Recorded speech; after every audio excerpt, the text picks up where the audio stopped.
What's going on, world? It's your boy at Big Game James _36, and this is Big Games B.S live from the island, man. You know, from Jamaica, chilling now.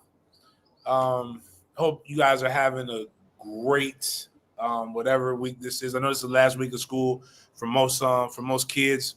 Getting ready for your summer vacations and things like that. Obviously, we're going to probably have different hours here because we'll be having summer workouts starting a week from yesterday. Actually, we'll have summer workouts at Mandarin University. So my days will get tight.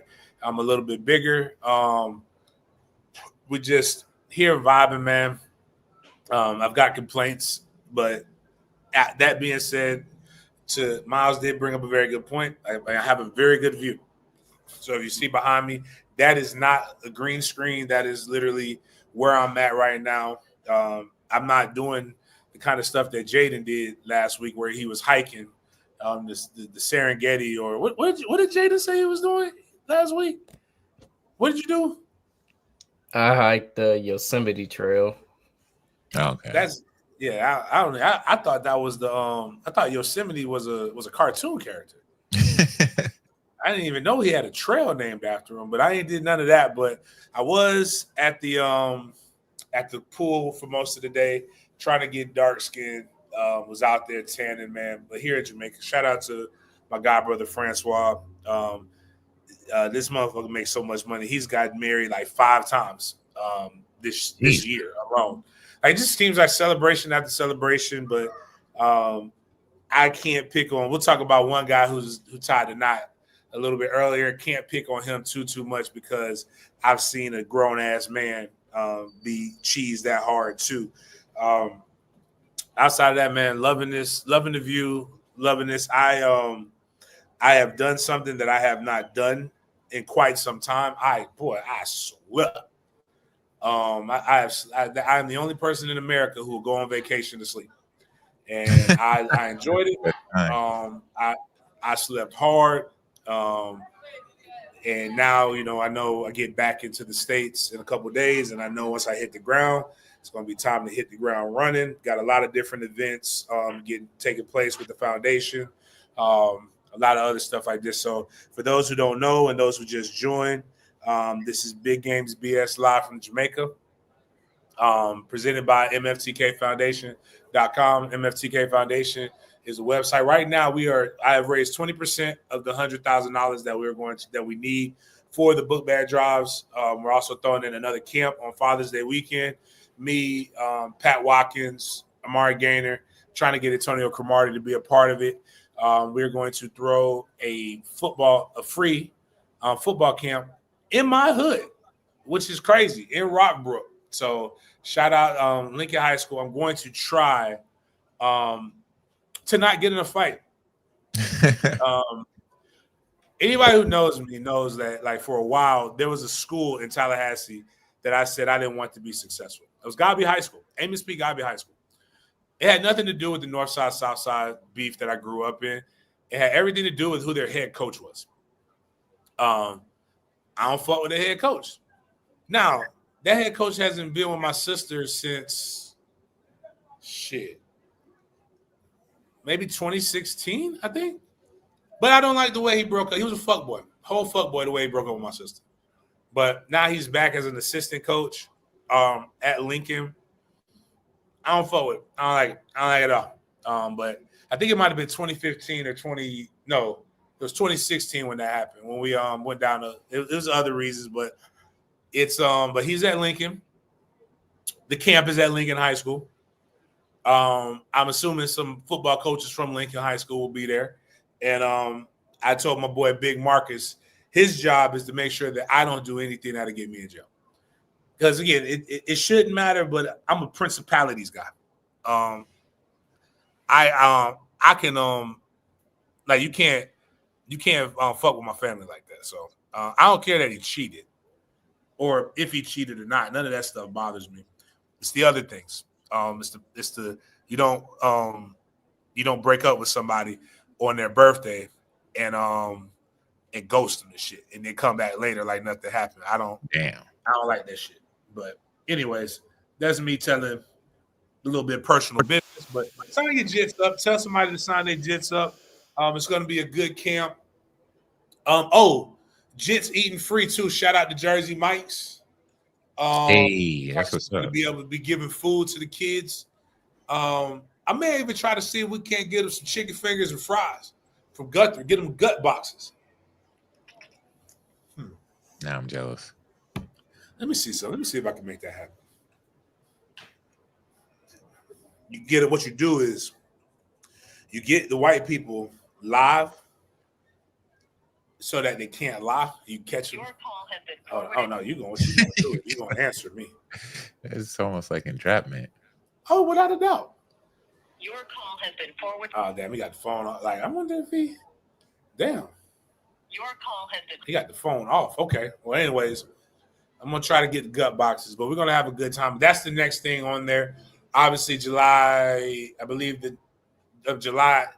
19th? Yeah, July 19th will be in Orlando. July 20th will be in Tampa. July 26th, Bond Elementary School, 6th annual book bag drive. 27th, my 5th annual football camp. And then whatever that weekend is, the next weekend for in Jacksonville, we'll be having my football camp and book bag drive in Jacksonville as well. Haven't had a show in a while. Traveling will do that to you. But now we're back on. We got plenty of stuff to discuss, plenty of stuff to talk about. So, Jaden, let's take that. Let's knock that off. Oh, my bad. Before Jaden, my bad. This is the problem. I'm a heathen. We got to hit the prayer. Gotcha. You already know what time it is, dog. Thank you, God, for another day. Thank you, God, for another day. Thank you, God. God is great. All the time. All the time.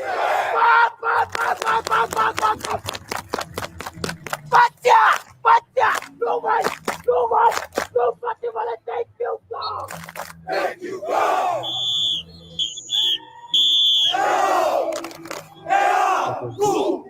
Go. That's good. Always got to get that good prayer in. Ask my FSU guy. We're going to talk about FSU in a minute. Make sure we get that question in there after we let Jaden give us the guidance for today. And we can start adding a little FSU football shit in here. So let's start talking about it. Got to get more FSU centric, more Jag stuff in here. But we will, for you, FSU 2942, I will do this. I will give a breakdown of the first game and what we're talking, because I think the Bama been kind of subliminally sitting shit out there the last couple days, so we can discuss that a little bit. But let's get through what the way the show is going to flow with Jaden. All right. Can you hear me okay, James? Yep. Okay, so today is Tuesday, May 27th, currently 6:43 p.m. Welcome to our edition of Big Games B.S. at night, where we bring the good, the bad, and the BS in the sports worlds to your screen. So let's get this show itinerary started. We're going to start out our segment with some MFTK clips. So we got one clip in particular with a wide receiver who's a young phenom, if you will, Bryson Wright, a.k.a. B5. Next, we'll move into some FSU talk in college. Got some baseball news to talk about, and also the question posed in the chat with the first matchup of the year for FSU. Next, we have the EA College Football 2026 cover release, and we're going to get into who are the cover athletes and who made special appearances. Next, we're going to transition to the NFL, talking about Mr. Travis Hunter tying the knot with his wife. And we got a lot of Travis Hunter videos to touch on, videos, pictures as well. Talk about some other OTA news. Ask James his opinion on a specific quarterback. Then we're going to transition into the Big Games BS segment. Have an OG Wildland segment. Julio Jones discussing his Super Bowl loss. Cam Newton getting hit on, and Druski with another famous skit. So first things first, excuse me, we have a video for you guys of B5. If you don't know who B5 is, he's a wide receiver at the one and only Mandarin University in Jacksonville. And we got a clip of him doing his thing right here. So I'm going to share the screen with you all. And please let us know in the comments if this guy is legit.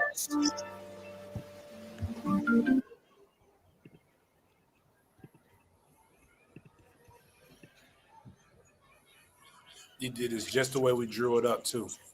We told him to spin this way. Oh, you couldn't see it.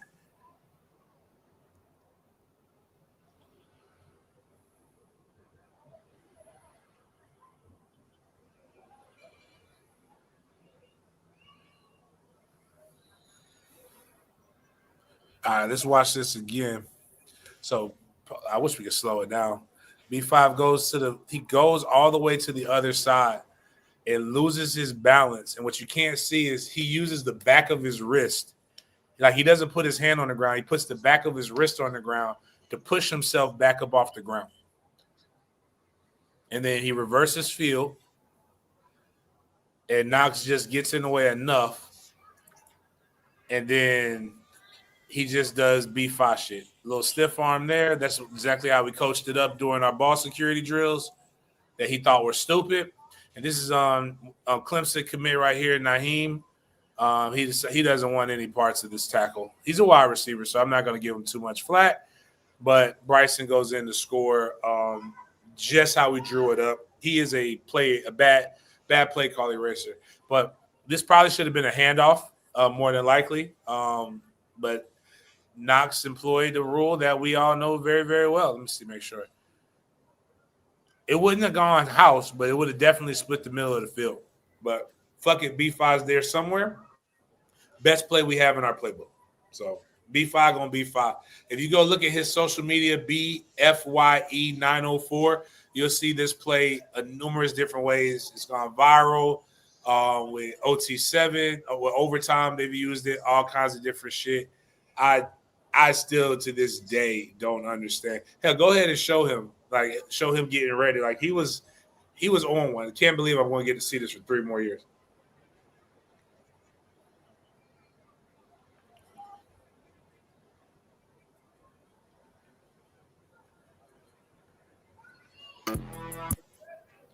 Yeah, it's crazy. I wonder if they show a couple of his other highlights too. I know I'm old because I don't know quite what a tweaker is, but he's saying something about that shit. Him and Cam Mills, number 9, K9, is crazy.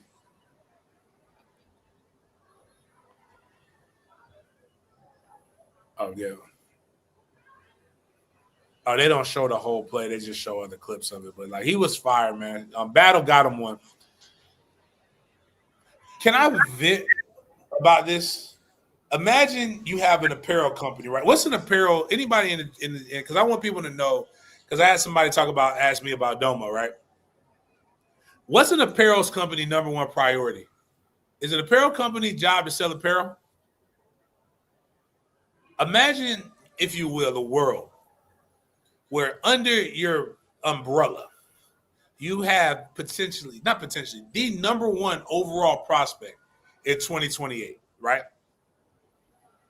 And imagine a world where that guy, the guy who's funding you, has the ability to underwrite you paying him. But you're going to do everything in your power to like just aggravate this person and try to control and rein it in.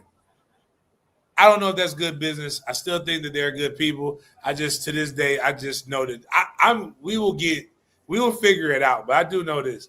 They fucked up an opportunity. I can't forgive people for fucking up opportunities to make bread. But all I can say is this, and I will say this because I plan on, I'm a good guy. His pops is a good guy. He's a good kid. B5 gonna be 5. I'm gonna probably say this for the better part of the next decade. So I've never seen shit like that before. I almost packed it up and walked to my car after that play. Matter of fact, the game was essentially over after that play. We didn't give a fuck about that because we ended up going into halftime beating Bowles 13-7 when the two varsities played. They played because we haven't done a show since that. I just thought about that. we played Bowles High School last Thursday. Bowles has a tremendous amount of talent. Asher Gito, their quarterback Naheem. They've got a ton of guys that Xander played, who also plays across. Ton of guys who are actually really, really good at football. But from a varsity standpoint, 13-7, our guys won. We pulled our varsity guys out, played our JV guys third quarter through. They played their varsity line through most of the third quarter. But Bowles is very, very good, but should be a really good program. I think that Bowles program is going to be tough to beat in their classification too. So make sure Jacksonville the next few years, tons of talent all around the city. Speaking of the city, we're going to talk about a city close and dear to our heart with Tallahassee. So before we get into some football discussions, we first have to talk about baseball. So the Seminoles baseball team has been given the rank of the 9th seed for the road to Omaha. Huge shout out to the Seminoles for getting that 9th seed. And Tallahassee and the Florida State Seminoles are hosting the Tallahassee Regional. So Tallahassee plays Bethune-Cookman this Friday at 3 p.m. is going to be on the ACC network. And then the winner of that game will play the winner of Northeastern versus Mississippi State on 6 p.m. on May 31st, which is the following day. So huge shout out to the men's baseball team for getting that 9th seed and for participating in this bracket. Good luck to the Seminole baseball team. Now, James, we are here at the point of conversation with FSU regarding their week 1 matchup. There was a question in the chat by FSU 2942. Man, what's your take on the first week game? And we can see right here, these are the notable week 1 matchups with Alabama playing at FSU at the Doak Campbell Stadium. So, James, what are your thoughts on the first week game for the Seminoles? Well, one of the things here's how we got to break down traditional SEC ball. SEC ball wants to dominate the running game. Play good D and good D with good top. But Dober is a Pac-12 guy. So he wants to throw the ball a little bit. And they got this guy over there by the name of Ryan Williams. Very dynamic wide receiver. Gonna give us some problems. But I'll say this, Florida State's strength is the secondary. So we want to hope that they throw the football. Now, something that Florida State has not been able to do effectively, especially last year, is establish the run and be able to get them to get out of their own way throwing the football. So we've got to be able to throw the ball. With Thomas Castellanos, here's what we do get back to having. With Jordan Travis, you always had to stay true to your lanes because there was always the threat of him running the football. We did not have that with DJ Ugalele. We kind of had it with Luke, but you're throwing Luke and some other guys in there, and them bitches is afraid, man. I ain't going to hold you, dog. Like, if you ain't never seen live bullets, it's tough to get that going into those situations and those scenarios. Especially with Brock Glenn, he's only saw top talent when he's played, which is not a good – outside of Duke, which is not a good thing for your development and your maturity. Bring in Thomas Castellanos. If that defensive end crashes on the zone on the zone read, he pulls and he's giving you a whole nother 10, 15 yards with his legs, which is what made Jordan Travis dangerous. Now, he's not as tall as Jordan Travis, not as good of a passer as Jordan Travis became. You got to remember, a lot of y'all on this show and on the timeline would argue with me about Jordan Travis not being a good thrower of the football. Beat writers, everybody. And I remember the only reason I believed in Jordan Travis was talking to Kenny Dillingham and having real conversations about him as a passer, having real conversations about him and the talent that was around him. Now, when we look at Thomas Castellanos, we look at his passing, right, and how he did not do that great of a job last year in a pro-style system that he did not fit. But actually, Jaden, can you pull up Thomas Castellanos? Let's really kind of look at all of the different things since we're breaking down the analytics of football. I'm not going to tell you to put money on Florida State over Bama. But if we're going to talk about shit, let's talk about shit. And I want to be able to pull his numbers up, and we can talk about this live as a family and really break this shit down. Because I do believe that he might be treated a little unfairly, considering, again, that he was in a system that did not fit his talents as much as this current system may. That's my belief. Let me look it up on this end too. All right. So he was 18-5. Anybody know that quarterback, that QBR ain't great, but anybody. So we're not going to dismiss those things. But anybody who knows me knows what I love from a passer. If you've heard me talk about it, it's a 3-1, 3-1 touchdown to interception ratio. 18-5 gets you damn near 4-1, but he's 3-1. We're going to go. He's within that 3-1 touchdown to interception ratio. Let's look at what his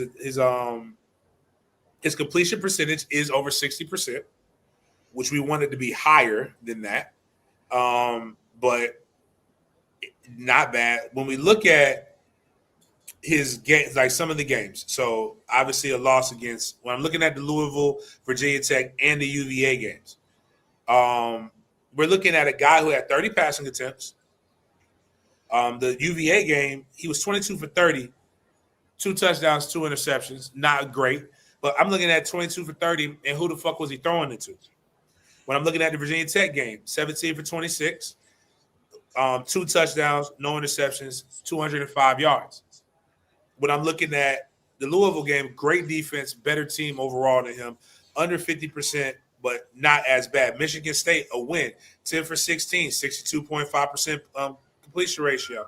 Like the things that he was able to do in a system that was asking a 5'10" quarterback to be behind 6'5+ linemen. It is very difficult to see behind that. Not moving the pocket, not doing these different things for him. So now we got him in a system that's going to, again, allow him to be able to utilize his legs, allow him to move the pocket. And who is he throwing to? Deuce Robinson. Deuce Robinson is, I don't know who Deuce Mama is, but I do know his daddy Dominic. D-Rob only 6'2". Deuce a lot taller than D-Rob. Got a little bit of wiggle. Throw that bitch to the moon, he can catch it. You got a bunch of tall receivers, and you also got the shifty guys that can beat guys off the line, running the jerk route, running whip routes, running different things like this. Could be able to really fuck a defense up, especially when you get into short yardage situations and quick game. I can see how someone might be able to get excited about this situation. I'm not telling you 10 wins. That is a fucking lie. But we'll be better than 2 wins. I can promise you that. Way better than 2 wins. But I do see this could be an 8-win team. And I also see I can see a path where Florida State is able to jump on them early. And it's the beginning of the game. You can see them having success, and success brings confidence, and confidence breeds momentum, and momentum gets you wins. So that's the big key going on right now. That's what Florida State needs. That's what Mike Norvell needs. He needs momentum and some wins bigger than he needs anything else. It'll help with recruiting. It would help with all these other different things, because right now games got to get played. But I definitely they lost to fucking Vanderbilt. Like, this is saying, I mean, it ain't like Bama is impervious to losing to teams that aren't as good as they are. Bama can lose. This ain't Saban. If Saban was walking through that tunnel, I'd be like, hey man, I'm gonna tell you what's not gonna have first game jitters. The fucking tailgate. Make sure when the tailgate link goes up, it's 65 Dolores. All you can eat, all you can drink. Top of lot 19. We'll be doing that. Also, it's going to be a good game. I know. Only thing I can predict to you is that we're going to have 2 tailgates, minimum. We're going to have the Miami tailgate, and we're going to have the Alabama tailgate.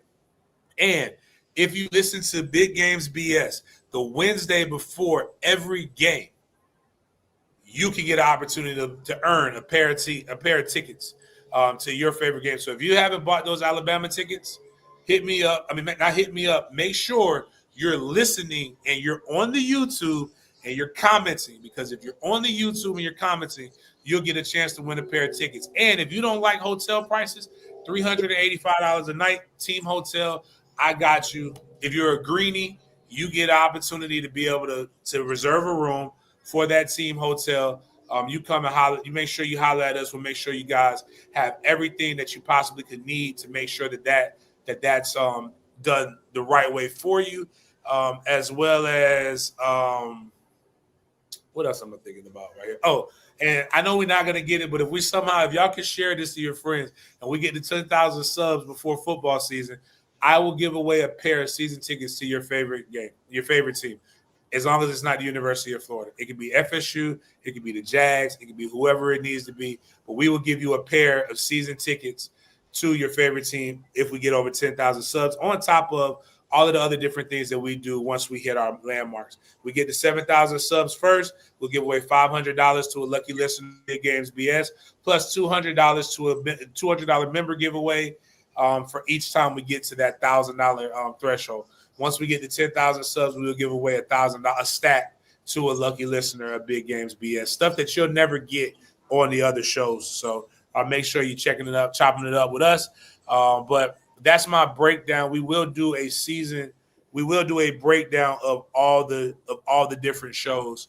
All the different games coming up as the season goes on. But we cannot start off the way we started off against Georgia Tech. This is not last year's team, in my opinion. Still, and a lot of other people's opinion, was not a two-win team.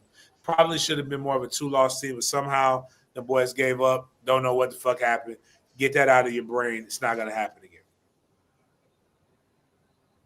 Speaking of Georgia Tech, James, their football team recently rewarded their team with some customized rings. So I'm going to share this with you all. And this is on Georgia Tech's football's X account at Georgia Tech FB. And you can see right here, James, star-studded, diamonds shining.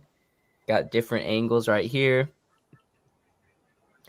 Defend the flats, 5-0. Oh, and then you have this on the inside of the ring. Their 24-21 dub against FSU and their 28-23 dub against Miami. Both top 10 teams at the time they played. I guess that's a crowning achievement. Go back to one of the sides. What was the?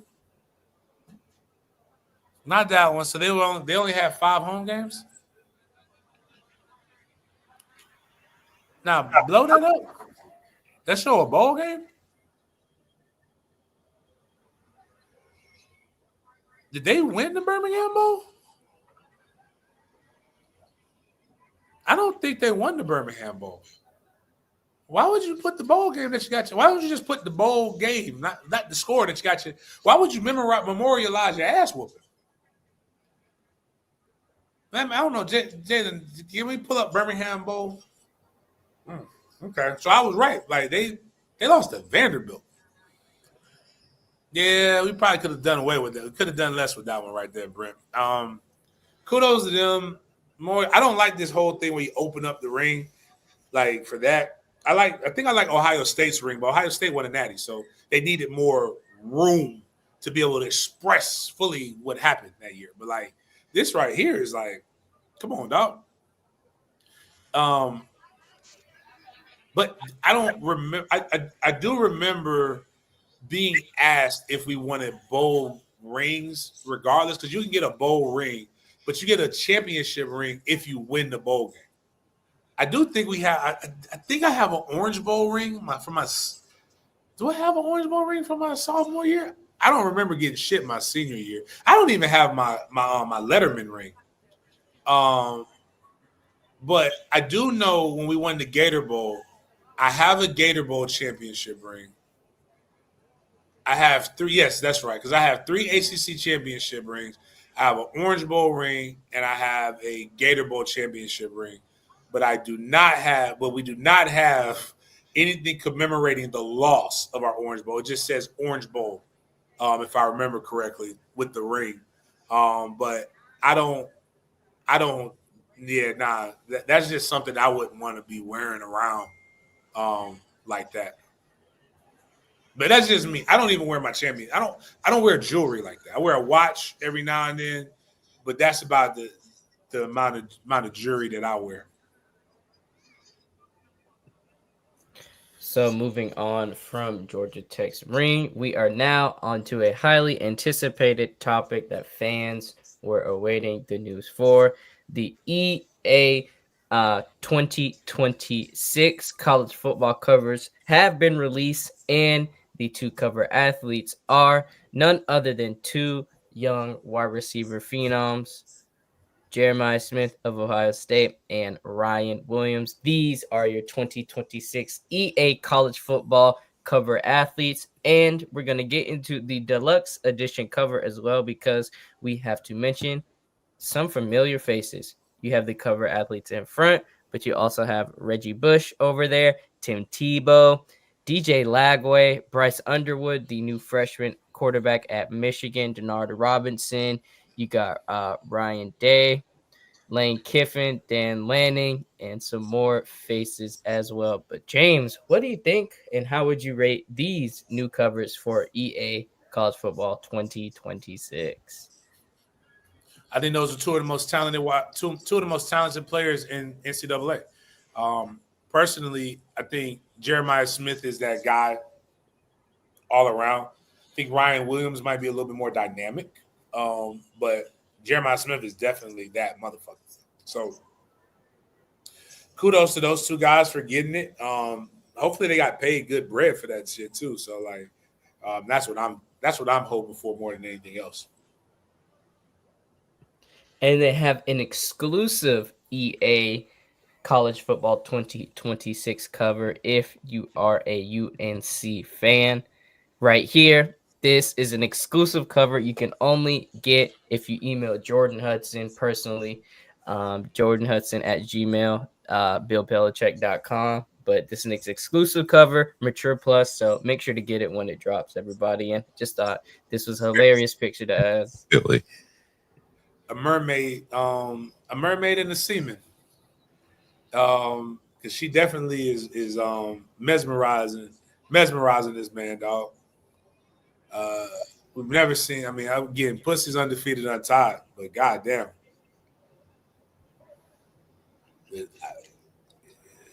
Bill got to know it. So in a few, I think Miles said this the other day. In a few years, I think we're gonna find out that maybe he has some kind of like prostate cancer or some shit, and like he's just saying, "Fuck it, I'm gonna live my life." I'm concerned.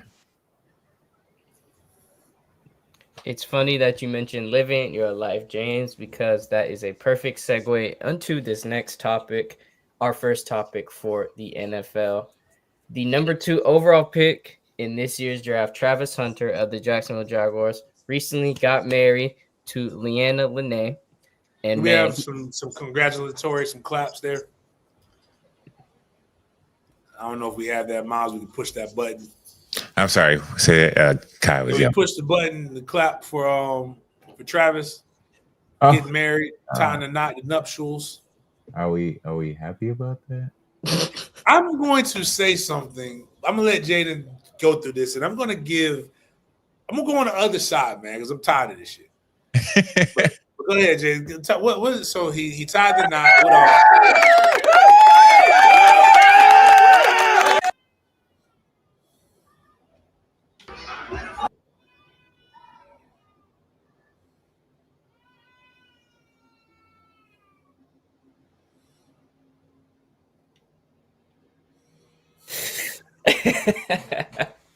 Man, he's enjoying himself and his yeah, life, man. You know that's a great way to say it. That man he's happy. Not the dancer.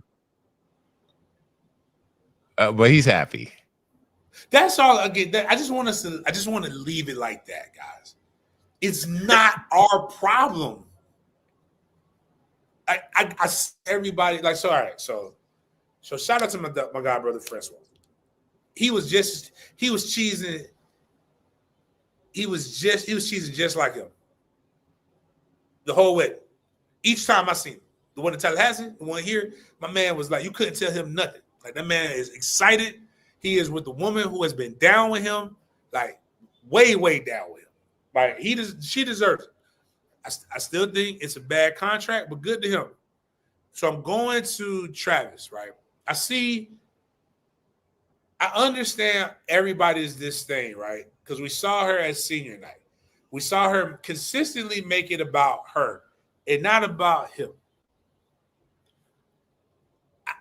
I want y'all to realize no matter what you post on social media, no matter how much we don't want him to be married to her, she provides him something that none of us can provide him with, and that's pussy and head, and who knows what else she's doing.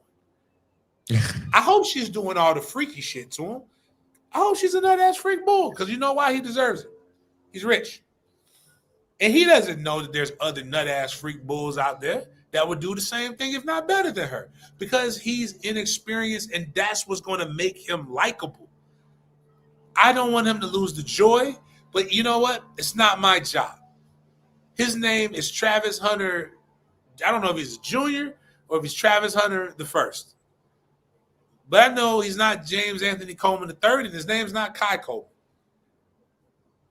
And you know whose job it is to nip all this shit in the bud? His mama and his daddy and Dion. And they couldn't do it, so none of us are going to do it. And what I need people to stop doing is stop offering marital advice for people who ain't never bitten the knee or that don't understand fucking law. Everybody's like, oh, he should have signed the prenup. Oh, he's foolish because he didn't sign the prenup. Like, and I know that's the thing coming up. Do y'all know how a fucking prenup works? A prenup prevents her from taking money that was made before her. Travis hasn't gotten a penny from the NFL yet. So a prenup doesn't prevent any of this shit. The only thing a prenup would prevent is, you know, if he would have waited. But you know what she got? She got the ace in the hole.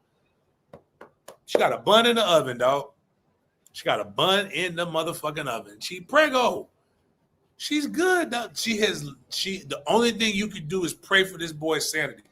When I realized he got that girl, he shot that girl club up, and that he's dumb about her. You know what I shifted immediately to? And I'm telling you as a fan, this is going to help you. Stop worrying about him personally. You don't know him. Start worrying about what he actually does for you. I need Travis because I'm going to put the bet down. I think he can get either. But I definitely believe in the rookie of the year because he's going to have enough hype. I need him to get 800 yards receiving, and I need him to get 4 picks. That's all I fucking care about. If he's a great citizen, if his marriage lasts 20 years, if he gets divorced in 2 years and she takes all of it, can he get 800 yards receiving and 4 picks? That's all I care about. That's all you should care about. Because you ain't going to go in there and change nothing. Because I already know what's going to happen. He's coming to the Bangam. And these hoes and these dudes are diabolical in Jacksonville. I know dudes. It is dudes right now whose sole purpose in life is to try to hit on Travis's old lady, just to say it. And he got teammates that's probably going to try to knock that thing loose. But I know, and she liked the party. The only thing going in his favor is that she liked the party and ain't really know where to party. I don't know, Jaden, you know more about this. Ain't no really where to party for young folks in Jacksonville like it used to be, right? That's not safe. Yeah, I'm not too sure. I don't really go out much. Yeah, I mean, she can go to the beach, but I don't know, man. Like, again, I just stopped caring and it helped me. I think we got to, as a family, stop caring about this boy like that and just hope he just – because, yeah, that's about all we can do, dog. And because I as long as she's not affecting his football play, I don't care, man. Do your thing, dog. Travis was seen caring to a fan he saw working on his craft. This young football fan was super excited to see Travis walk up to him and introduce himself. And we got this heartfelt video for you guys to show this special moment for this young athlete.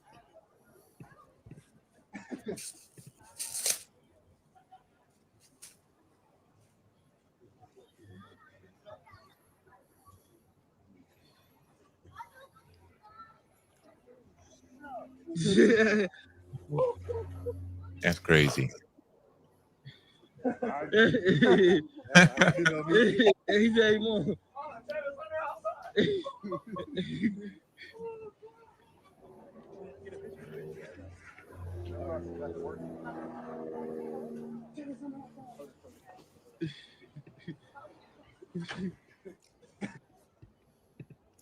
Oh man, that's cool.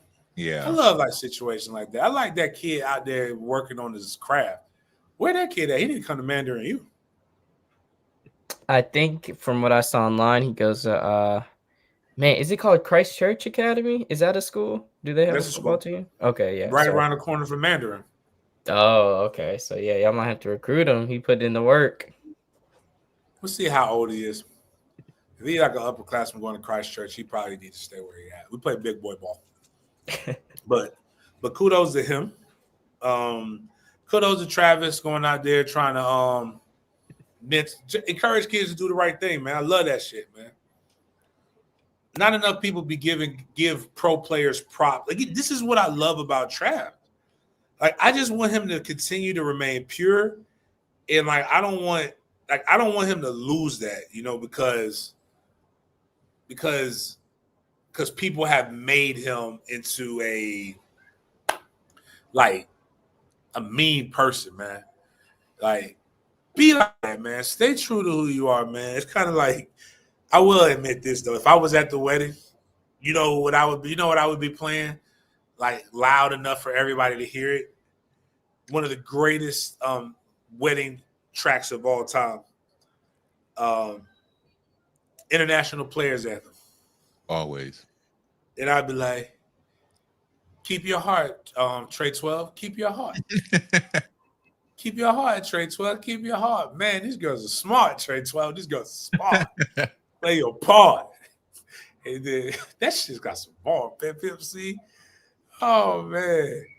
No. Trash like she $40 at the club. That song is amazing, though. But like, that's what we gotta just, again, I want him to keep his heart. Keep his heart, man. That's what makes him likable. We got some insight on Travis during the Jaguars and his practicing. So there was big news surrounding Travis coming into the league, whether he was going to be playing both sides of the ball.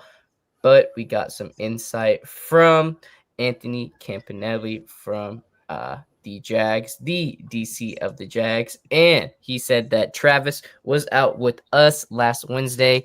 He's doing extra every day. And this is him referring to Travis Hunter getting defensive reps. So, James, this reality is soon to be true. Season is approaching. The summer is continuing on. So how much reps, or what do you think the split would be for offense to defense with Travis? 70-30, 80-20, 90-10 during his first season in the NFL? I say 70-30. You'll see him in a situation where it's pass only. He's a liability coming up and stopping the run. Like, he is not – you do not want him tackling Saquon Barkley or Derrick Henry or any of the fucking running backs in the fucking league. Like, you don't want that. Like, that's not a knock on him. It's just not conducive to his abilities. It's not making the best use of an elite prospect. What you do, though, however, is you want him locking up that slot receiver. And essentially you want him doing the reverse as a DB. As a wide receiver. Could be in the guy in the slot, quick game, being able to use his athleticism, catch it and stretching it. Those would be the things that you want him to use. I don't want him blocking, and I don't want him tackling. I want him making plays. And that's kind of where I do believe he'll use it. That's why I say 70-30. I don't think it's outside of the realm of possibility to see him be able to do any of those things.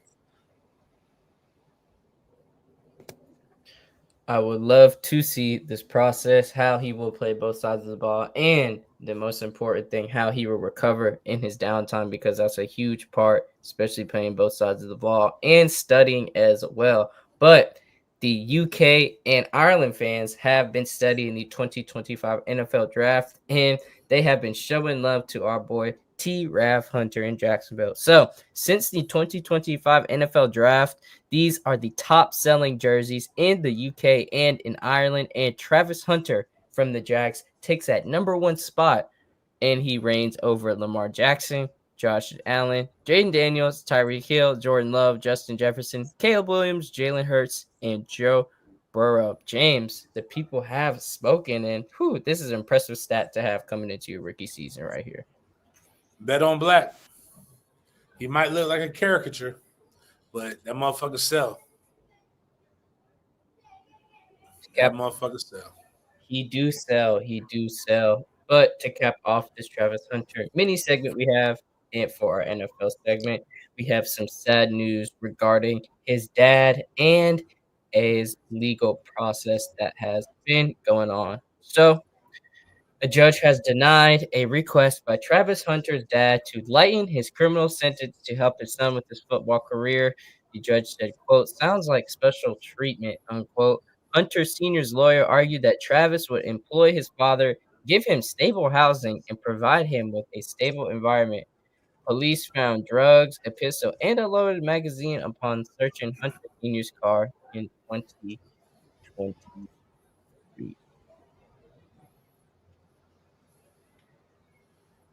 I mean, just ride it out, dog. You'll be all right.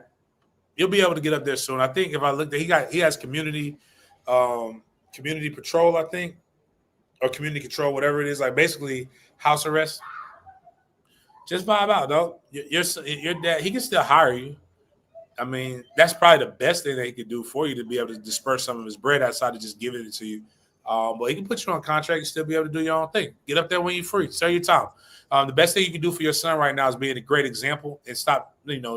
I'm not here to judge you or anything like that, but that's fucking stupid when you're a felon to be able to, like, if you know you're a criminal, don't ride dirty. Real easy. All right.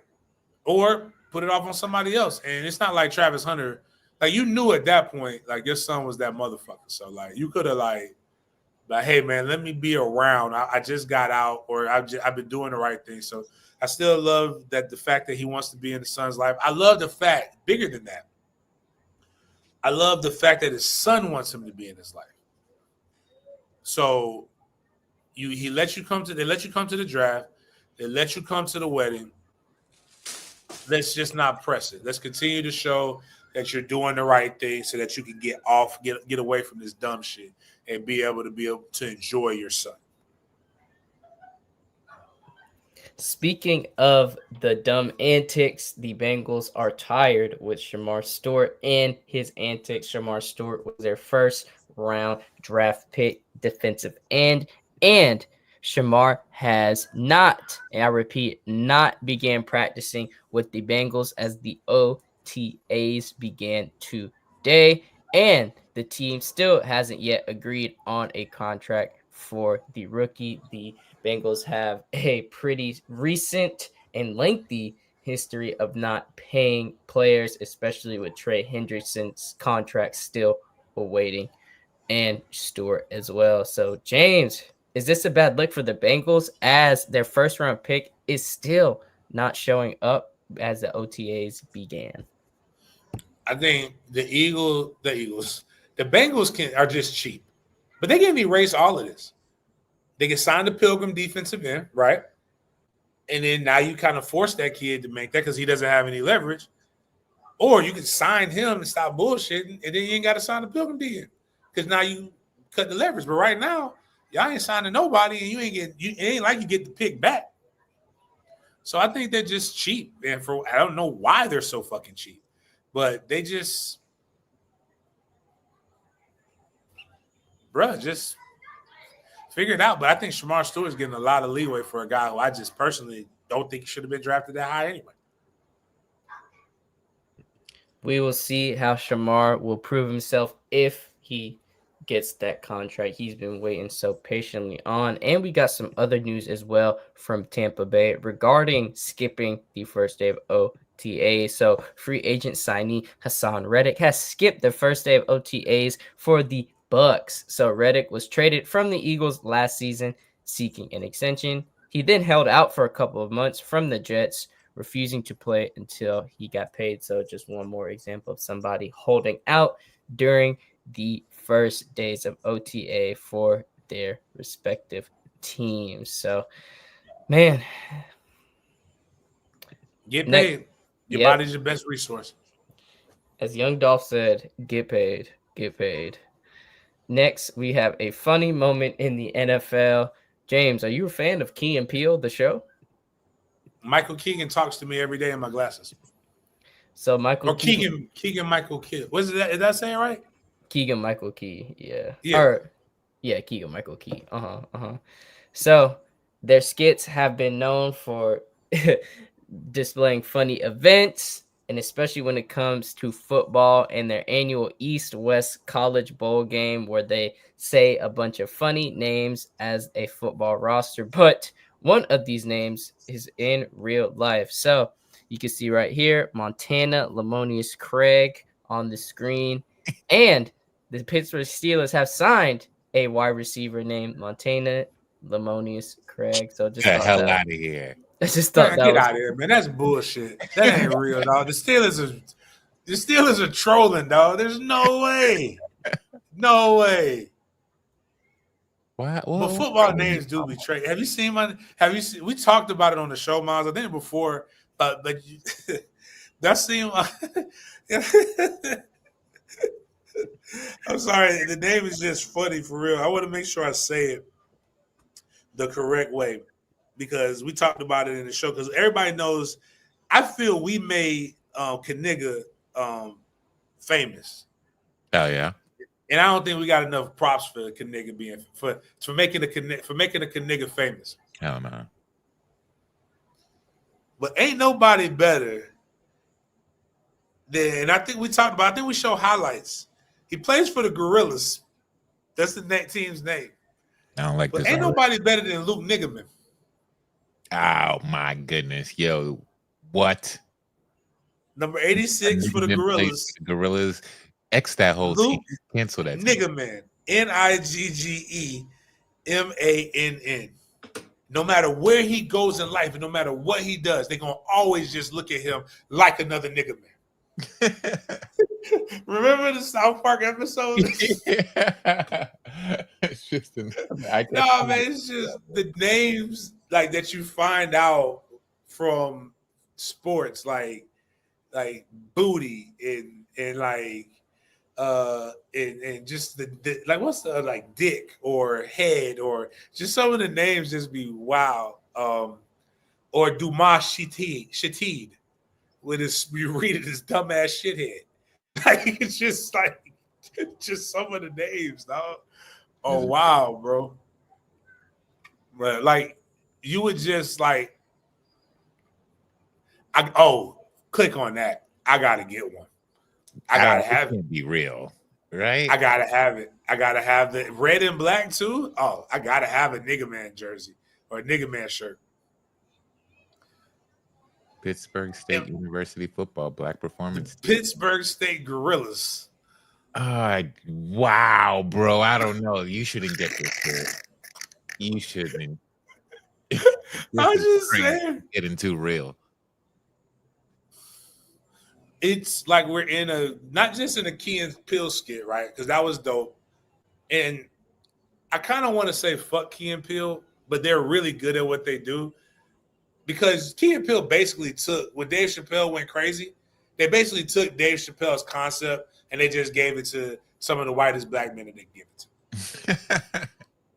to. But if we remember Dave Chappelle's first like 3 episodes were so off the wall that like once he got through those, he knew it was no way he was going to get banned. But remember the NIG, the GAR is the nigga family. Yeah. Like, is it racist black and one or as bad when it has to come up in everyday vernacular?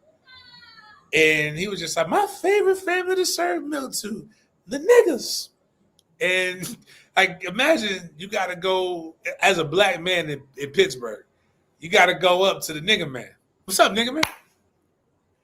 It just rolls off your tongue. But it's funny. His parents could not be racist with that name. But shout out to them and all the random names. We got every year they got to do a random ass name lottery in sports. You got him. You got Kool-Aid in the Saints. Got some notable names, and even this one as well. A former player who is at FS1 now reacting to the Brock Purdy contract, saying that the 49ers, quote, overpaid for star QB Brock Purdy. He said, quote, if Brock Purdy takes the 49ers to the Super Bowl and they win it, then his contract is well worth it. Until he does that, he's overpaid. So, James, in the chat, please tune into this video and let us know what you think. Brock Purdy is receiving 5 years, $265 million contract, including $181 million guaranteed. So that 260. It's like 55 a year, right? Yeah, it's 53 a year with that 265 divided by 5. So he's getting $53 million a year in California. And James, what do you think of his response towards the 49ers overpaying Brock Purdy? I mean, kudos to my dude with the allergies name. You know that, like anybody, that's TJ Houshmandzadeh. Oh man, listen, dog, tell me it don't sound like he got that strong sneeze last name like that. I'm not used to seeing him without his helmet. He got the LA slick back pimp, but he's Polynesian sauce. But yeah, like it's real. Like when you see, like I see him in the draft. Like Jaden, you probably didn't pay attention, but he was down there with Section 87. Down there walking, he always got it because he got the hair. Right. And it's a good, he got a good mane.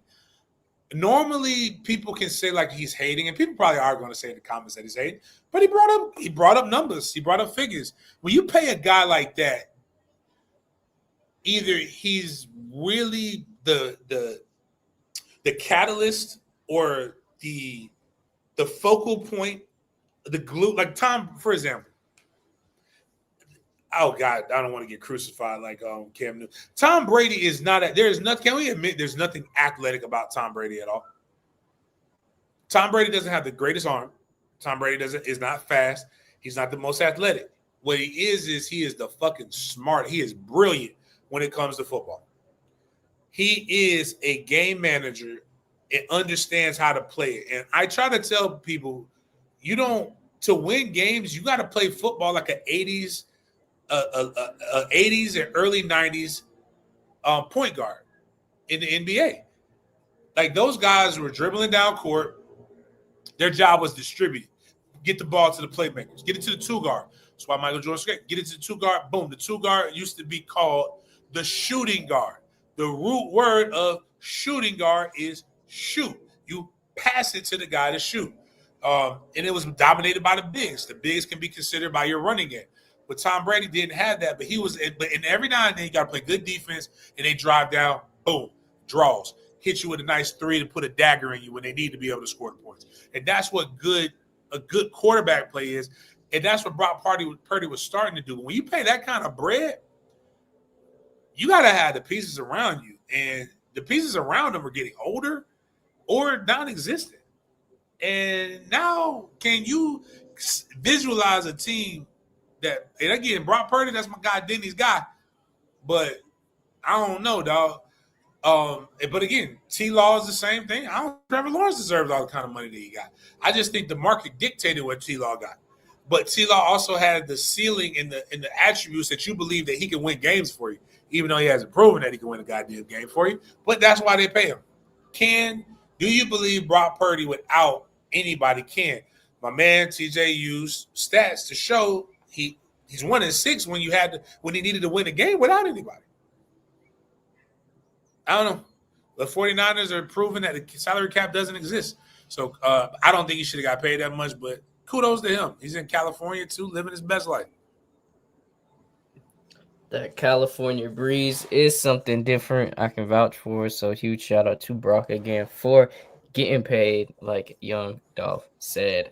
So James, we have some news coming out of an AFC East team, with that being the Buffalo Bills. So they did sign Joey Bosa, edge rusher, but he did pull his calf and will more than likely be sidelined until training camp. Also, we have a FSU alum brother to talk about. Running back James Cook is seeking a new deal, and he was not present. So, sheesh, James, what do you think they're going to do in that running back position with James Cook seeking a new deal, not being present? And do you think he will move on from the team or will eventually get that deal to stay? I think they're going to pay him something. The best thing that happened to him was Saquon Barkley and Derrick Henry. I think that has saved the running back position.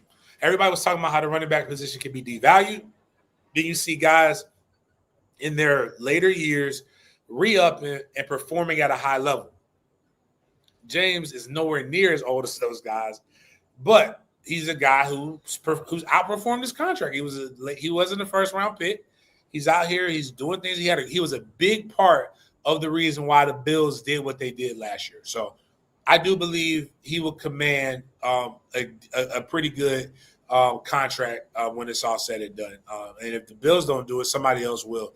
But I think they got to stop devaluing running backs. Like I personally think the most overvalued position in the game of football is quarterback. But that's only because there's only one guy. That's why they get paid that much.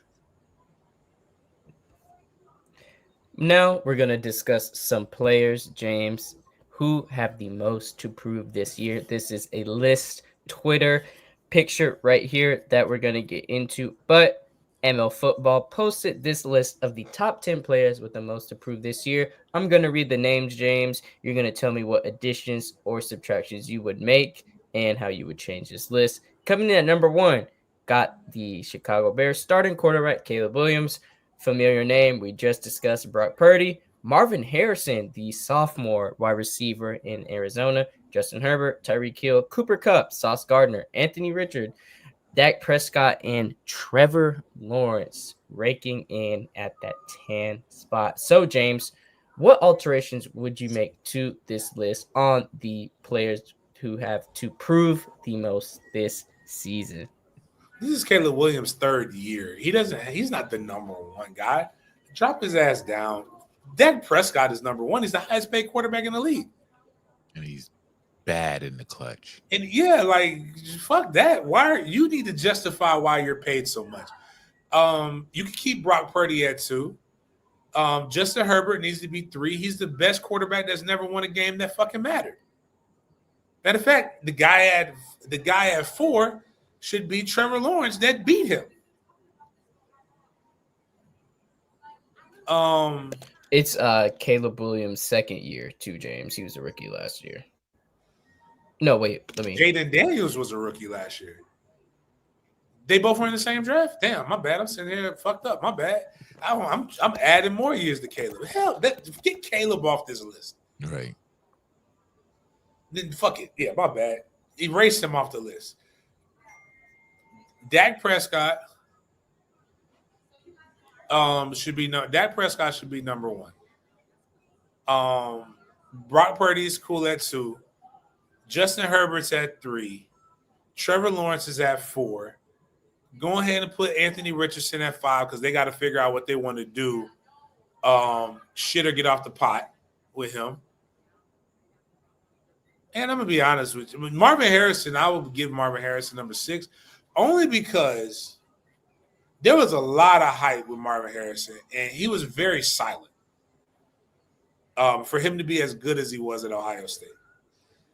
That's the only reason I have him there. Cooper Kupp is like, he's a number 2, so why does he have something to prove? Coming off an injury. Yeah, I think Henderson had 8 touchdowns, 885 yards. It was just pretty run the mill. Yeah, I don't like the rest of these guys. I think quarterbacks get paid, they got to be put up higher than everybody else. Yes, the money does bring expectations, James. Just want to get your opinion on that list before we get into a great topic to round out this NFL discussion. So this is coming from the Denver Broncos organization. They are putting legendary wide receiver Demaryius Thomas into the Broncos Ring of Fame in 2025. This is his first year of eligibility as well. He did tragically pass, if you guys do not remember, in 2021 at the young age of 33 years old. How big is this, James, to commemorate the legacy of Mr. Thomas right here? Pull up his numbers before I say anything. Pulling them up right now.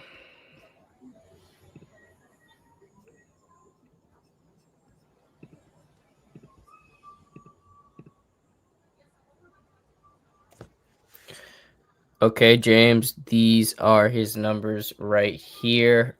Per Pro Football Reference, you see he was going off, especially in the 2012 through 2014 season, 2015 seasons, especially. Yeah, he deserves it. I was trying to just remember. I knew he was good. I just wanted to make sure it wasn't like, when people die, we tend to like give them a little bit more than what they were. But this is definitely deserving of being a Bronco. I'm pretty sure he's in a lot of their top list of receivers. So kudos to him. Kudos to not him, but kudos to the Broncos for doing this, and even with death, like giving his family something else to remember him by, man. Like that's a hell of a accolade, I believe, that people. I think sometimes we put too many people in, like, not want to say GOAT, like in high regard status, and I think sometimes we can like maybe ease it back a little bit so that people can actually earn what it is that they've done. But he's clearly earned it, and I think in death, this is a great honor for him. He would have got this honor in life.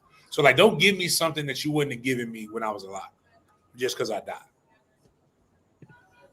And per Pro Football Reference, he is a 5-time Pro Bowler and 2-time All-Pro second team player. So definitely one of them ones when it comes to lacing them up on that football field. He was born on Christmas, fun fact, December 25th, 1987. So shout out to the Broncos for commemorating, Mr. Thomas's legacy. And it was a solid legacy. Next, we're going to transition into our Big Games BS segment. We got some nice videos for you guys. If you guys did not know, our Big Games BS segment is where we bring the scope of conversation outside of our typical football talk. So the first video we have for you guys is our OG Wildin' segment. This is where we talk about clips of OG's Wildin', and we're going into the basketball world. So this fan of the game was debating a younger fan of the NBA, and things got a little heated once fans decided to do some research and expose this take. So sit back, relax, and enjoy the clip. You say stuff like the athlete is better today than it was in the 90s. I mean, I was watching Kenny Smith in 1990 throw the ball between his legs and dunk the ball off the backboard backwards at 6'3" in 1990. That was going on, right? 2 dunks in the first round. I think he's going to bounce between his legs off the glass and dunk it. Behind his head. A runner-up left here. Not bad. You say stuff like, James, is he wildin'? Was that athleticism right there, like he said, or was he over the top with it? That's the whole quote. That was it. Yeah, that was it. Impressive. I think here's the problem with old head. Like, yeah, boy, there's a Jay-Z bar for everything in life. Old head stop acting brand new. Like Tupac ain't like. I mean, it's like we love to rose rose-colored glasses to pass, man. It's not that there weren't Kenny Smiths. There were Dominique Wilkins. The problem is you can name those guys, right? Mike Michael Jordan is a GOAT. But Michael, how many two guards were Michael? Look at who Michael Jordan had to go up against. It's not the plumber shit, but like there weren't two guards built like him that could jump 40 inches in the air. He was an anomaly. It was like that's how good the guys were in the 90s that you could pick out. The reason why the dunk contest was important was because motherfuckers couldn't do that shit. Kyle McClung can do that shit. Matt McClung. Do you know who Kyle McClung is? My man, Matt McClung. Kyle, whatever, McClung. McClung and never in a million years will play in the NBA. But this motherfucker can do dunks that make that shit look like child's play. It's a reason why that's memorable. You know why? Because it looks like witchcraft. They would stone 10 years before that. They would have stoned him. There's a clip of MJ, and I hate to use this. I'm not trying to make this an MJ debate. MJ was known that, like in the beginning of his career, he couldn't go left, right? MJ was dribbling down the court, went behind his back, and wrap around back to his right. And they're like, "Oh my God, I've never seen that before." Like, bro, you see that shit? That shit's redundant now. It's not a knock on the old guys. It's just, bro, there is new technology. My son will be a better athlete than me, not because of genetics are better. It's because he's got me. It's supposed to work that way. They didn't have, like, now you've got NBA. Charlie Ward, who's going to be the new coach at FAMU, was a 12-year NBA vet coaching high school. What other people, like what generation, who in the 90s had 12-year NBA vets coaching them in high school? Like, that's the reason why they can't get out of this, oh, you're telling us that we suck. No, old man. Everybody wasn't, like, the reason why LeBron is, we know he'll be dominant is because he's dominant with other 6'8", 250-pound motherfuckers as opposed to him being one. The person who compares to him now is Deadlift Shrimp. Do any of you guys remember Deadlift Shrimp with the Supersonics? No, you don't. And that's okay. It's just the nature of the game. It evolves. I see it all the time. I can talk about how tough we were when I played, right? I can still admit that if I get hit right now, it's going to hurt a little bit. It ain't going to tickle. It's like when an old head told me, oh, man, y'all mat drills are soft. I said, bitch, I ain't never seen you line up to come do them motherfuckers. It's the way the game go, man. Just enjoy your run. You had your run, man. These young bulls got it, dog. Respect the young bull. Respect the game. That's what you got to do. The game is supposed to evolve. That's why I like with George Gervin, one of the coldest to ever play, said, like, I wouldn't even be able to play in this game. I like the old heads who are at least who don't take it as offense, but understood what their contribution was to the game.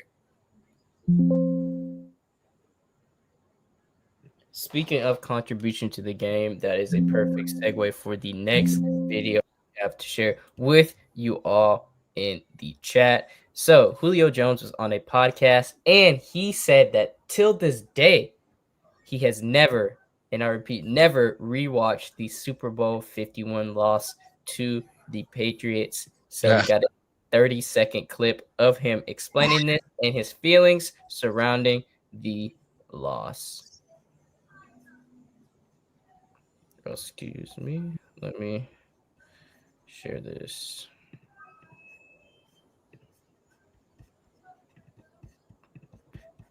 Dang, I don't know where my screen went. Let me try this right quick. My bad, guys. My bad. Okay, boom. Got it for you guys right here. So enjoy the clip and let us know what you think of Julio Jones's response. Man, about the Super, I have yet to go back and watch it. For the game? Yeah, I haven't went back to watch the game. And too, like, for me, just like in that game, it was just like that's how you look now. That game. And that whole game too, though, like all this, what I've done, and as the team, and we got to the Super Bowl, it's just like I had 4 opportunities. Bro, that one catch you had on the sideline. I had 4 opportunities though the whole game. That's insane.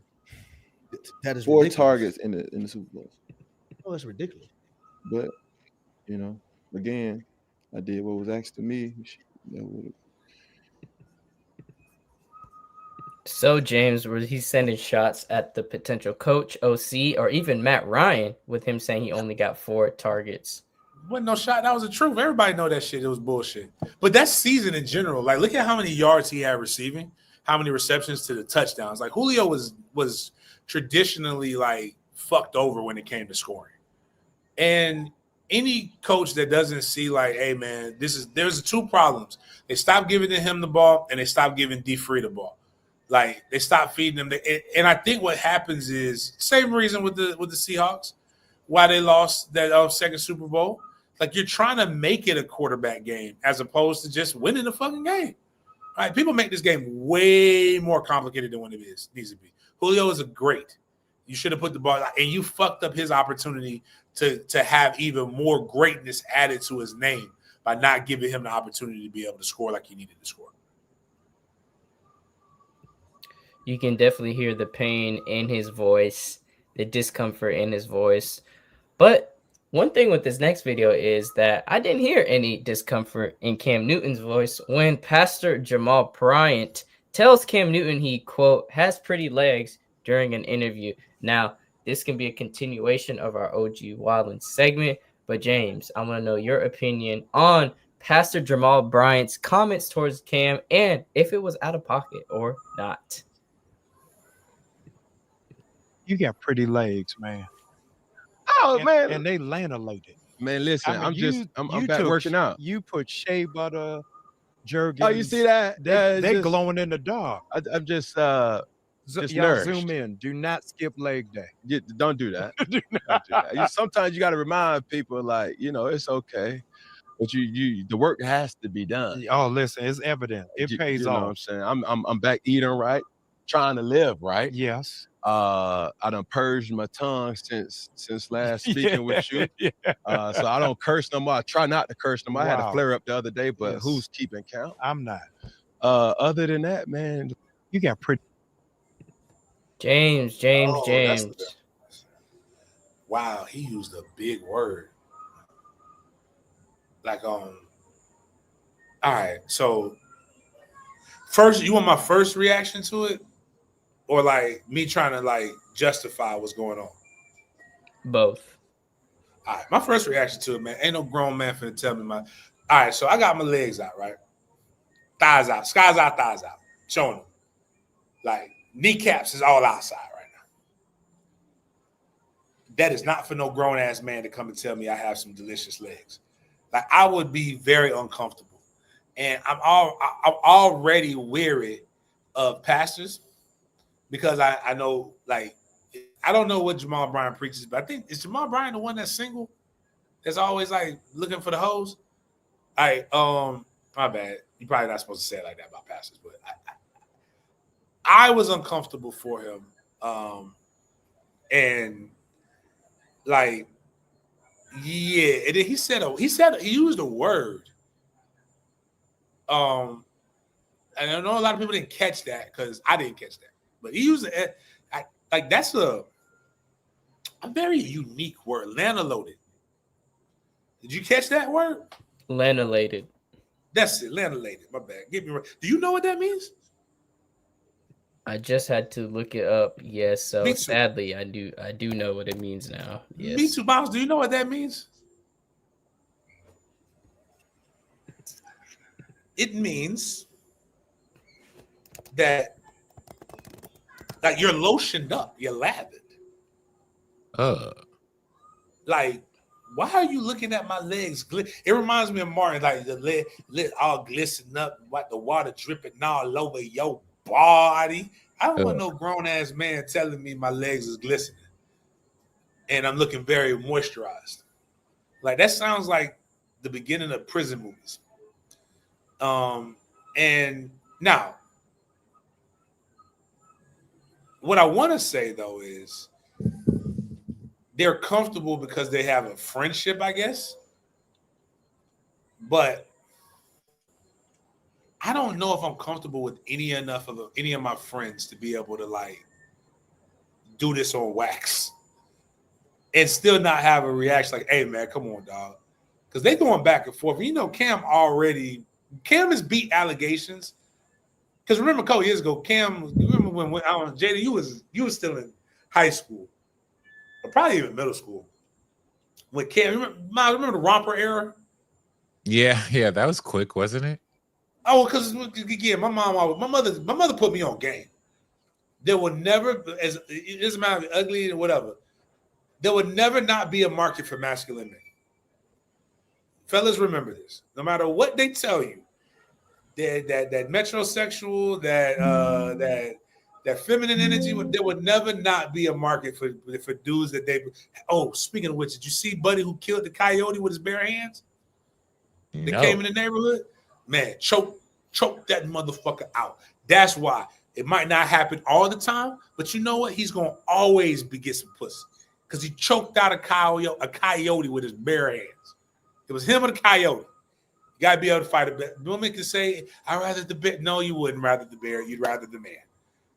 But I say those things to say because like Cam was in there rocking a romper, and everybody was like, "I should not be dressing the same way as the woman."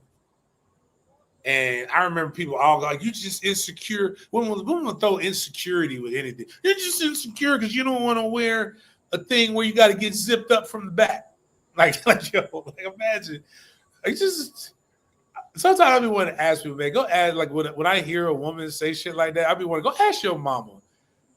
Like, Jada, go ask your mom what would she think if one day you just walked in the house and said, "Mom, can you zip me up, Mom? Can you zip my back up so I can put this fit on?" I can't say what she would say. my mom would slap the shit out. The mom would slap the shit out of me. Hey, you can act. She hit me like the Godfather when he was talking to his godson. You can act like a man. What's the matter with you? Like if I said, "Zip me up, mommy," like no, we don't get zipped up. We don't get zipped up. But Cam beat those allegations. He's been doing a lot of good work, and actually, he's actually been dressing a little better. Like I remember, I was like, "Yo, that fits kind of more masculine." But then he does this, and I understand why old men cross their legs now. As I become an old man, he's not doing that for anybody. He's doing low key. He's stretching right now. You got to stretch your sciatic when you get opportunities. That's why he's doing that. Yep. Shit works. I can't explain the socks though. Like why we rocking like because there's no need to wear socks like that. Like with that fit. But you know, whatever. But I can't explain why Jamal Bryant is sounding like his mouth was watering when he said it too. Ugh. I mean, I can. I just choose not to. I don't want to think he's I try to think he's a pirate, but you know, he might be. So that would be the end of our podcast. Would have been over with that one. Miles, come get your boy, man. He was born in Boston, bro. Come get your man. Oh, I was like, who? What? Yeah, there's not even a lot of churches. What part of Boston? Boston. What does it say? Which part of Boston? No, but I'll look it up. Let's go on his Wikipedia. Everybody from Boston got to have a place from Boston. He's just not from Boston. He was born there, but later raised in the West Side neighborhood of Baltimore, Maryland, where as a child he attended his father's church, Bethel AME Church. Makes sense. Yeah, there's like 3 Baptist churches in Boston.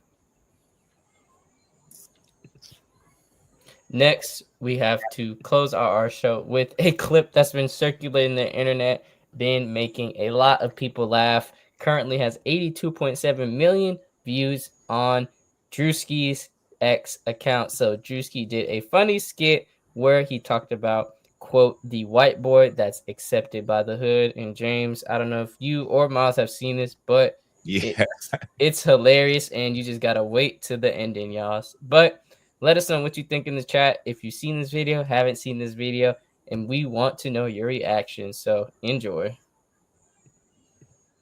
Red, man.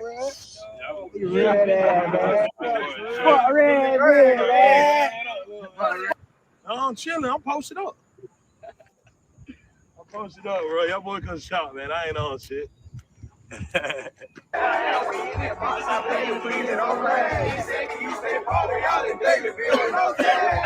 up, man. Tell him on. Jit right here, man. Tell him on. I rated Jit right here, man. You know See, I grew up with my grandma. Yeah. See, folks always tell me like, you a white boy, you can't be doing all that. I grew up on that side. On that side, yeah. But I was raised by these folks. I grew up with white folks, but I was raised in the dope hole. In the dope hole, man. I was raised in the dope hole. Man. I witnessed it with my own eye, man. For real, man. I was raised in the dope diaper, hole. Man, walk around with pull-ups. I think about another lane.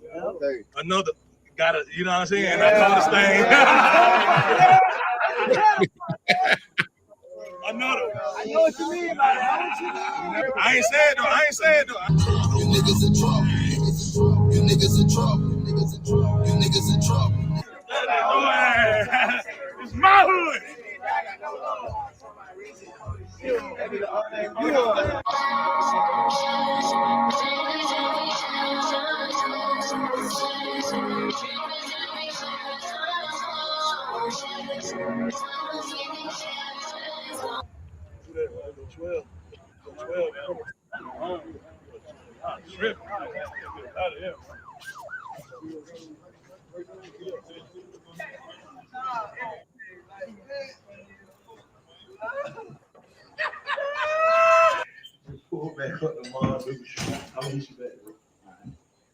What the hell y'all cook for dinner? Preston, stop talking like that. You were raised better than that. Why y'all tripping like that? Y'all Stop. That's enough. That is enough. Oh, come on now. Man.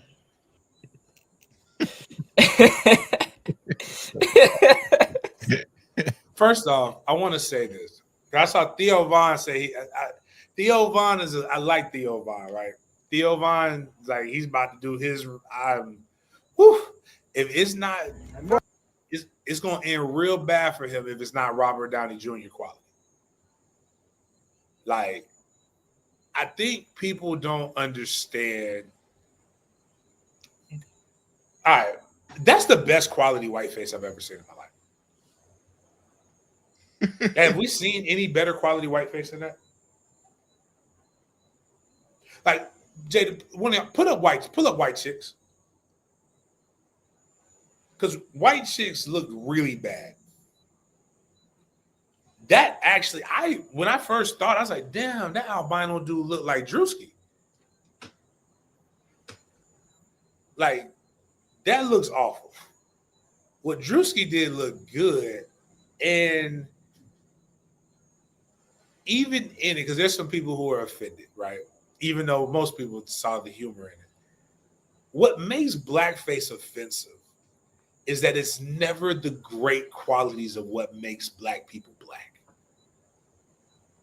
They all try to look like Marvin Harrison Jr. And that's not what we want. I don't think my lips are that big and black and red. But like, if they would dress up like us and then like go do a, like play Beethoven or some shit, black people wouldn't be mad. Or like, again, I just used some random, but like Tropic Thunder, right? You know why I never, like I laughed my ass off and was unoffended by Tropic Thunder? He was playing a fucking war hero. And he was more pro-black than the actual black dude. Greatest scene. For 400 years, that word has held us down, held us back. Like, the white man playing the black dude was more against the N-word than the damn black dude was.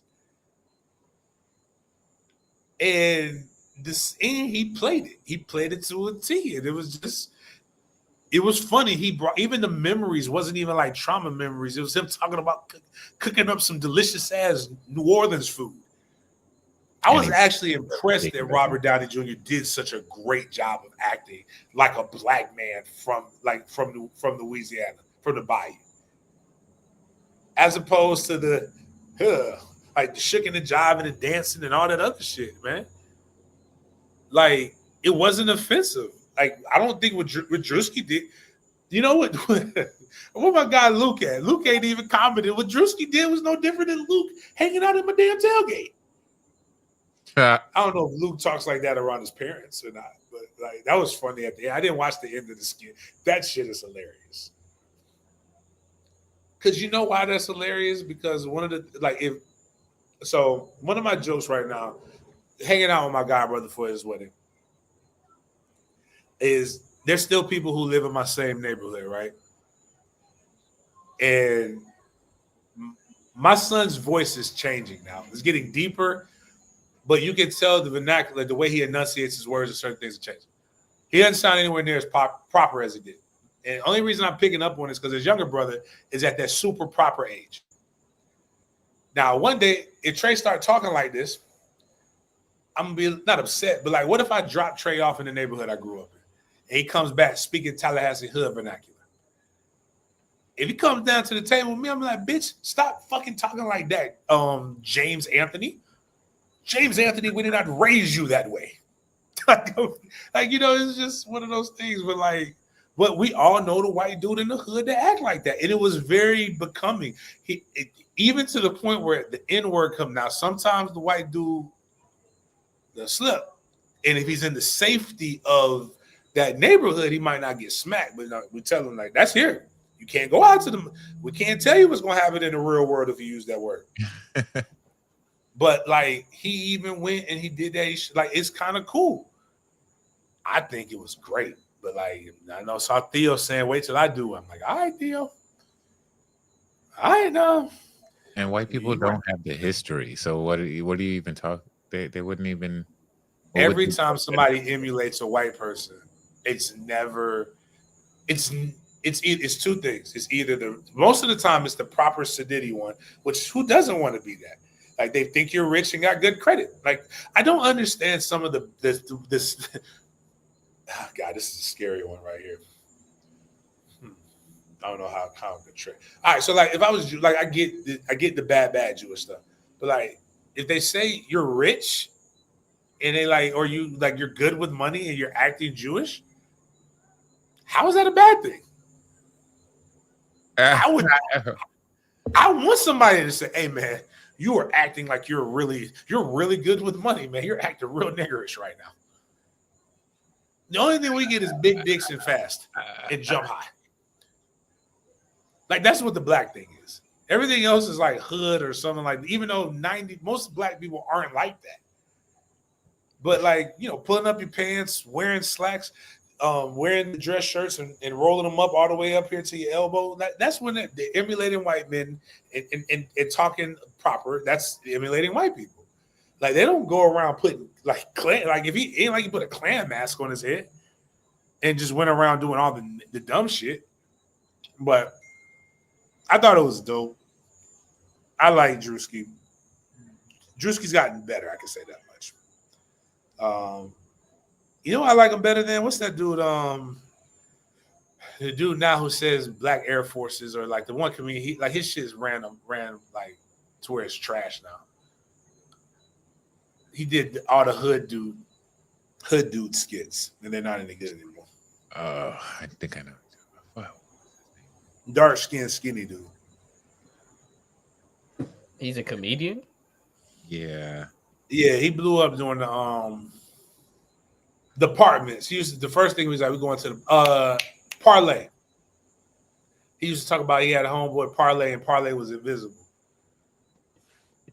Anyways, Desi Banks. Yeah, Banks. I just found it. Desi Banks. Like he ain't like Druski. Desi Banks is like, I'm tired of it. Did you hear about Ha apparently getting arrested and having to go to jail? Yeah, I did see about Ha. Was that real? Because he said it wasn't real. Because I'm like, if that's true, then he really got a good guard. Skit, man. Oh man. But yeah. But nah, man. But that was a good one. I like that skit right there. Well, James, we got a lot of people in here tonight. Any last words to the fans as we wrap up the evening edition of Big Games BS? I'm going to say this, and I mean this from the bottom of my heart. All 295 of you motherfuckers on my goddamn X account. Fuck y'all. With Magic's dick. Can y'all please just even if you're a bot, just go to the damn YouTube and just click on the YouTube, click the like button, subscribe, do those things, man. Just so we can continue to move the channel forward. But outside of that, man, like I mean, it's cool. I hope everybody's having a great get ready for the summer. Get ready for the book bag drops, please. June 14th, Father's Day weekend. Please bring your jits out to Lincoln High School. Bring them to the Brook, Quarter Waters. Shit, I may even go. Part of me wants to go to my apartment, but I'm afraid I don't want to get robbed. Yeah, no. But who's gonna be there? but like, Lincoln's good. I'm gonna be straight where I'm at there. But I want to like venture into like be like, hey man, that's a little nigga. Hey, whoa, my bad, little nigga. Because I'd rob me if I was that age. But come to that June 14th Father's Day weekend. Bring your kid, man. We may even try to do something like give a little Father's Day. We may even try to do something for the pops. Do a little Father's Day picture. I want to do that. That's a big thing to me. A lot of people don't believe we exist, so want to do that. Also, man, we are 80% of the goal. It takes a lot of money. $36 for a book bag. $36 for a book bag. Shout out to my guy K Camp. Used to do a lot of FSU edits, man. We're gonna start doing giveaways for people who per book bag that you purchase. So like we'll do drawings for signed J Trav gear, signed Thomas Constellanos gear, some swag, some other different things. We're going to do some of those stuff as we hit our landmarks. We will be doing giveaways for people with that. So if you're a big fan of gear and apparel, please make sure you check that out. The goal is to make this book bag drop just as big as other ones as we navigate some of the political climate that we're dealing with fucks up the bread, but we're still going to go out and do things the way that we know how to do in the proper way that we know how to do it as well. Outside of that one, other than that, man, appreciate everybody for chopping it up with me. I guess we'll see you guys next time.